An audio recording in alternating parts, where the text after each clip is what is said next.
Voilà, bonsoir à tous, bonsoir à toutes. Donc, bienvenue ici pour l'événement du séminaire sur le drone. Donc, si vous êtes ici, c'est que le drone vous intéresse fortement et que, ou du moins, vous voulez en apprendre davantage sur son utilisation au sein des entreprises de la construction. Alors, je me présente, Mélanie Léonard de la Confédération Construction Wallonne. Ici, c'est un événement qui a été initié par l'IFAPME et donc en partenariat avec la Confédération Construction Wallonne, mais également la Fédération Drone Vallée, Construform qui nous reçoit également aujourd'hui, et en collaboration avec le CSTC, donc le Centre de recherche de la construction, et également Digital Wallonia. Donc Renaud Delay est également là aujourd'hui pour vous présenter quelques points. Donc voilà, aujourd'hui c'est notre deuxième édition du séminaire drone. L'année passée on avait fait une première édition qui avait lieu au centre IFAPME Namur Brabant Wallon. Donc les entreprises avaient eu un certain intérêt pour ce thème et voulaient justement reconduire, parce que vous l'aurez compris, le drone aujourd'hui a vraiment un impact pour vos métiers, pas seulement comme un gadget, mais également comme de réelles opportunités, comme un réel outil. Et il peut être également associé à d'autres technologies comme le BIM, comme cela va être présenté également aujourd'hui. Donc ici, nous au niveau de la Confédération Construction Wallonne, comment on en est venu à lancer ce séminaire? En fait, ça fait 2-3 ans qu'on travaille avec le secteur c'est-à-dire des centres de recherche comme CSTC, CETIX, Enairo, mais également des fédérations, également des organismes de la formation, et avec le soutien de Digital Wallonia, de l'agence du numérique. Et Digital Wallonia, agence du numérique, pour ceux qui ne la connaissent pas, c'est une agence gouvernementale qui est établie à Gand, donc à Namur, et qui se charge de rendre la Wallonie un territoire connecté. Et donc, elle travaille également avec toute une série de secteurs afin de mener à bien des missions pour aider les entreprises, le secteur, dans leur transition numérique. Pardonne-nous si tu me reprends, si je ne fais pas ça. Tu dis déjà tout à ma place. Voilà, je dirais pas. Très facile. Et donc à ce niveau-là, ça fait 2-3 ans donc nous on travaille au sein d'une plateforme, donc ce groupe de travail pour mener une stratégie au niveau de la construction, et on mène des actions concrètes comme des roadshows numériques, comme des sensibilisations et comme aujourd'hui un séminaire pour les entreprises. Donc on a créé cette marque avec le secteur Construction 4.0 Digital Wallonia qui représente vraiment la transition numérique du secteur.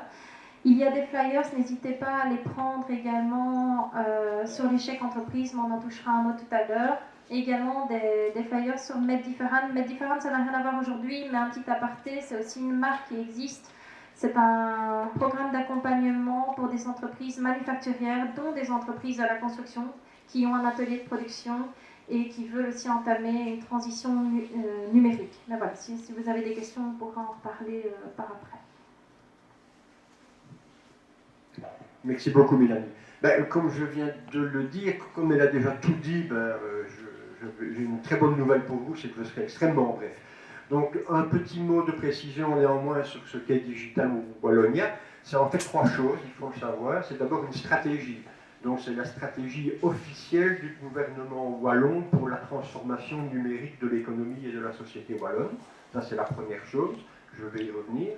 La deuxième chose, c'est que c'est une plateforme, c'est-à-dire que sur digitalwallonia.be, vous allez retrouver l'ensemble de l'information, du moins on l'espère, sur les initiatives de transformation digitale qui sont menées en Wallonie et parfois aussi dans les pays limitrophes. Donc c'est vraiment un espace d'information, une sorte de, je sais bien que le mot est un peu galvaudé, et personnellement je n'aime pas, une sorte de guichet unique de la transformation numérique wallonne. Et troisième élément, et ce n'est pas le moindre, et on a déjà attiré l'attention là-dessus maintenant, c'est que c'est une marque. C'est-à-dire que nous essayons de fédérer les innombrables initiatives en faveur de la diffusion des technologies numériques sur le territoire wallon. Pour vous donner une petite idée, on a repéré jusqu'à présent plus de 120 initiatives en faveur de la transformation numérique en Wallonie. Pour le nombre d'entreprises qu'on a, c'est peut-être un peu beaucoup, donc on essaie de fédérer tout ça et d'éviter la dispersion des efforts. Il y a 5 grandes parties à cette stratégie. Je ne vais pas du tout vous faire une présentation ici, ce n'est pas le but du jeu. Mais simplement pour vous dire qu'il y a 5 donc, grands axes de travail. Il y a d'abord la construction d'un secteur du numérique fort. Le secteur du drone en fait évidemment partie. Le deuxième élément, c'est celui qui nous intéresse, je pense, le plus ici aujourd'hui, c'est ce qu'on appelle l'économie par le numérique. Donc ça, c'est la transformation numérique des entreprises à l'extérieur du secteur numérique à proprement parler. La construction étant évidemment, je ne vous apprendrai rien, un des secteurs clés où allons en termes à la fois de création de valeur ajoutée et d'emploi. Troisième élément, il y a la digitalisation des services publics. J'ai la chance de ne pas avoir ça sous ma responsabilité. J'ai beaucoup de respect pour mon pauvre collègue qui en est responsable. Quatrième élément, c'est tout ce qui concerne le territoire dit smart. Et ça couvre bien sûr tout ce qui est smart city, smart building, santé, haut débit, connexion des zonings, etc. Et last but not least, extrêmement important, et c'est aussi pour ça que nous sommes ici, j'ai Construform à l'initiative de l'IFA-PME, toute la problématique des compétences et de l'emploi. On ne peut pas transformer numériquement une région si on ne donne pas aux travailleurs les possibilités de participer à cette transformation, bien sûr. Dernier mot, dans la stratégie économique par le numérique, ce que nous essayons de faire, c'est d'avoir une approche avec les secteurs, et le secteur de la construction a d'ailleurs été le premier qui a bien accepté de nous suivre, et je l'en remercie encore, avec une approche qui se veut relativement traditionnelle, mais qui est focalisée sur les besoins des entreprises du secteur, sur les métiers. Il y a d'abord une phase de sensibilisation sectorielle, ça peut être des roadshows, ça peut être des ateliers, puis une phase où on met à disposition des entreprises un diagnostic de maturité numérique, tu vas en reparler tout de suite. Et troisième élément, une fois qu'on a, qu'on a fait le bilan de sa maturité, qu'on a un plan d'action, nous aidons via l'accompagnement et la formation à la mise en œuvre de cette stratégie. Voilà. Je te cède la parole. Merci Renaud. Donc voilà, pour compléter ce que Renaud vient de dire, vous avez un schéma ici qui représente le schéma d'accompagnement construction 4.0 par rapport donc, aux divers points.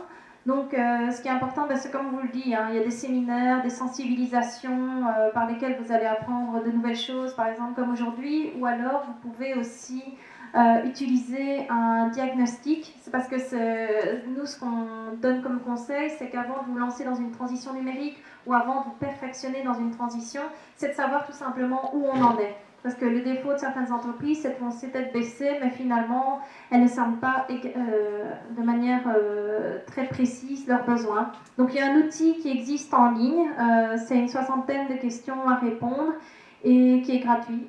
Donc ça, si vous voulez également, on vous renverra le lien par mail. Et c'est un outil qui permet simplement de se situer. On a une cotation sur 5. Maintenant, il faut être prudent et bien interpréter parce que c'est assez... les codes données ne sont pas très hautes, mais on a une moyenne d'environ 30% pour le secteur de la construction, sachant que les meilleurs ne pourraient atteindre que 80% à l'heure actuelle. Donc à ce niveau-là, il faut juste prendre ça comme un outil de piste de réflexion et pas comme quelque chose qui nous cerne comme quand on est mauvais. Donc à travers ça, on peut au moins se situer. Sachez aussi qu'il va y avoir une réforme de cet outil en 2019. L'Agence du numérique va vraiment travailler sur cet outil avec les secteurs afin de le rendre aussi plus facile d'utilisation et afin de encore cerner mieux vos besoins. Et après ça, grâce à cet outil, il y a une séance, il y a un schéma d'accompagnement, comme Renaud disait. Vous pouvez vous faire aider aussi dans votre transition numérique. C'est ça que je vous disais, il y a des chèques entreprises, on ne va pas rentrer dans les détails aujourd'hui, mais il existe des chèques qui peuvent vous aider de 50 à 75% si vous êtes TPE ou PME dans votre transition numérique en tant qu'audit ou coaching.